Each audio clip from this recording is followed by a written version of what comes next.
ఈరోజు క్రైస్తవ్యం చేసే పని కూడా ఇదే కదండి. ఎక్కడైనా కానీ అది ఆంధ్ర, తెలంగాణ, ఇండియానా, ప్రపంచంలో ఎక్కడైనా క్రైస్తవ్యం చేసే పని కూడా ఇదే. ఆకలితో ఉన్న వారికి అన్నం పెట్టాలనుకుంటుంది, బట్టలు లేని వారికి బట్టలు ఇవ్వాలనుకుంటుంది, రోగాలతో ఉన్న వారికి మందులు పంచాలనుకుంటుంది.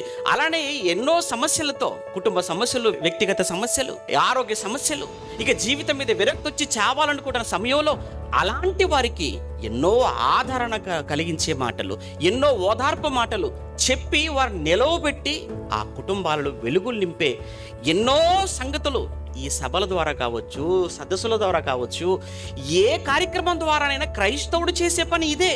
ఆ రోజు యేసు ప్రభుల వారు ఎవరిని దేశానికి వ్యతిరేకంగా, అధికారులకు వ్యతిరేకంగా ఎవరిని మార్చలేదండి మహానుభావుడు. ఇంకా మాట్లాడుతూ ప్రతి వాడు మీ పైనున్న అధికారికి మీరు లోబడాలి. ఏది నాణ్యం తీసుకురండి, ఈ నాణ్యం పైనున్నటువంటి ఈ రూపం, ఈ రాత ఎవరిది అనగానే కైసరివి. కైసరికి ఇవ్వండి, ప్రభుత్వానికి చెల్లించవలసిన పన్ను ప్రభుత్వానికి చెల్లించండి, ప్రభువుకు చెల్లించవలసిన ప్రభువుకు చెల్లించండి.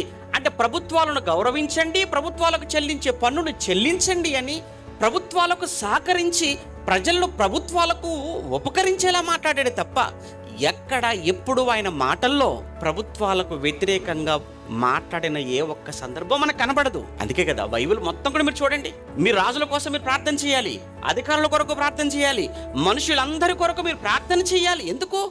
వారు మీరు అందరూ సుఖముగా ఉండాలి అంటే, క్షేమంగా ఉండాలి అని అంటే వారందరి కోసం ప్రార్థన క్రైస్తవులుగా మీరు చేయాలి అని మన మీద పెట్టిన బాధ్యత.